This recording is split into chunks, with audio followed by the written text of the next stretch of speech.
अब बात कुछ और बड़ी खबरों की कर लेते हैं। बात करते हैं उपचुनाव को लेकर के, जहां 2 लोकसभा सीटों पर उपचुनाव होने हैं।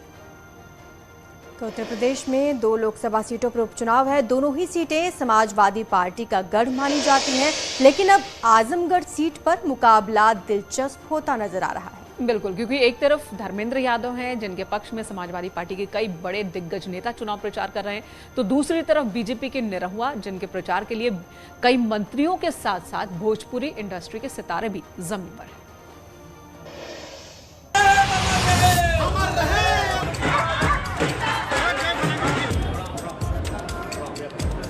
यूं तो आजमगढ़ समाजवादी पार्टी का गढ़ है, लेकिन पार्टी ने पूरी ताकत झोंक रखी है।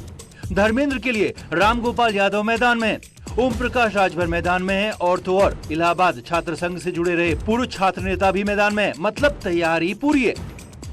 गढ़ को बचाने का क्या सवाल है? यहाँ तो कोई चुनाव ही नहीं, एक तरफा चुनाव। बचाने का तो प्रश्न होता है जब खतरा हो। आजमगढ़ लोकसभा सीट पर किसी तरह का कोई खतरा नहीं है। समाजवादी पार्टी एक तरफा चुनाव जीतने जा रही है। लेकिन सवाल यहीं से बड़ा हो जाता है कि जब समाजवादी पार्टी एक तरफा चुनाव जीत रही है तो फिर इतनी तैयारी क्यों? इसका जवाब बीजेपी के खेमे की तस्वीरों में मिल जाएगा। दिनेश लाल यादव निरहुआ भोजपुरी स्टार हैं। उनके समर्थन में उतरी आम्रपाली दुबे भोजपुरी में बड़ी एक्ट्रेस में शुमार है। भोजपुरी इंडस्ट्री का बड़ा नाम माने जाने वाले मनोज टाइगर आजमगढ़ में दिनेश लाल यादव उर्फ निरहुआ का प्रचार कर रहे हैं, और इन सबसे अलग बीजेपी सरकार के मंत्री चुनावी मैदान में। जाहिर है समाजवादी पार्टी की धड़कन तो बढ़ेगी। पैसे कमाने के लिए तो बंदा आया नहीं है, पैसा से ज्यादा हमारे भोजपुरी इंडस्ट्री में, हमारे सिनेमा इंडस्ट्री में है। तो अगर वो बंदा यहाँ आया है तो कुछ हारने के बाद भी आजमगढ़ उसने छोड़ा नहीं। तो विकास का मुद्दा है, और विकास के मुद्दे पर हम पूरी जनता को समझा रहे हैं और इन सबको घेर रहे हैं।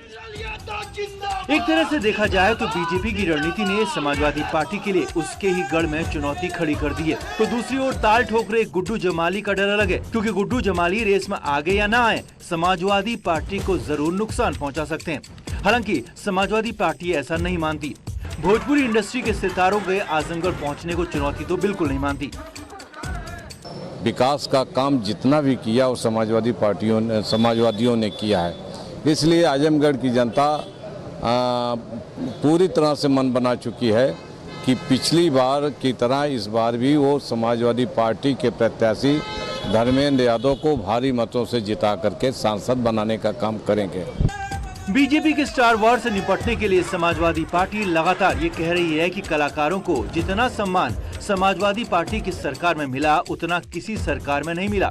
लेकिन 11 जून को अबू आजमी के निरहुआ को लेकर दिए बयान ने समाजवादी पार्टी की इस रणनीति को बड़ा झटका दिया है। अब इंतजार 26 जून का है, जब आजमगढ़ उपचुनाव के नतीजे आएंगे। Bureau report, news 18।